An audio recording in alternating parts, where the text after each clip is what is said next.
So the Bible makes it very clear that if you don't work, then you don't eat. I totally understand the necessity to work, whether it's 9 to 5, 11 to 7, 2 to 10, swing shift, multiple jobs, weekend jobs. I get it.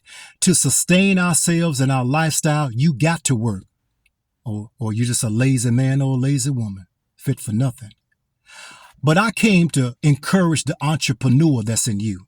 There are many of you. You have talents and gifts that God has given you, and it's just lined, backed up in the reservoir of your soul.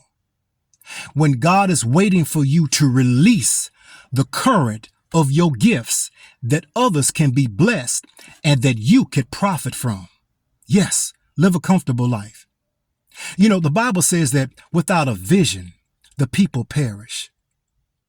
Why should you continue to build someone else's kingdom, to build or fulfill someone else's vision while your vision dies? There comes a time in life that we ought to use what God gave us instead of taking it to the graveyard, because there's no praise from the grave. And if you started your business and if it failed, if it didn't get out on a good start, a good note like you envisioned, don't stop. Keep going. I want to leave you with these Jews. Do you realize that every Major League Baseball player only hits the ball 7 out of 10 times, yet he's paid millions of dollars a year?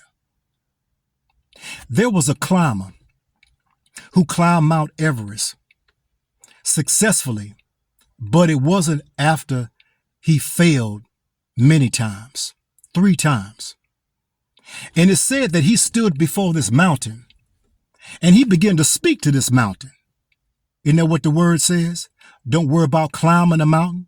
You ain't climbing up on the rough side of the mountain. No, to speak to that mountain, to speak to that opposition, to speak to that fear, to speak to that lack of courage, which is a mountain that's standing in the way of your forward progress, that others can be blessed and that you can live a comfortable life to do what God called you to do. This climber stood before that mountain and people thought he was crazy.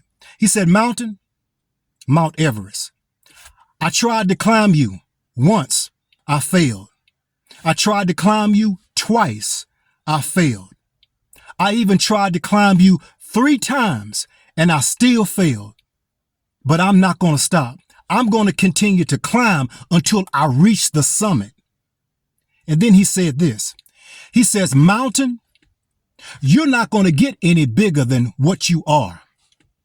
You're going to stay the same size, but I'm not. I'm going to get bigger than you." What is he saying? Or what did he say? That I'm going to allow my courage to get bigger than my fear, than the obstacles, the fear of failing, or the fear of success, the naysayers, or just living a life of tradition, that I have got to work this job, die on this job, and have nothing to show for the life that God has given me. The devil is a liar. I want to encourage you. Let your side hustles become your main hustle. Don't stop. Don't quit. Don't throw in a towel. Keep going. You fail, get back up and keep going. Because in the end, all of the tears and all of the hard work is going to pay dividends. Don't stop. Keep going. Shame-free life.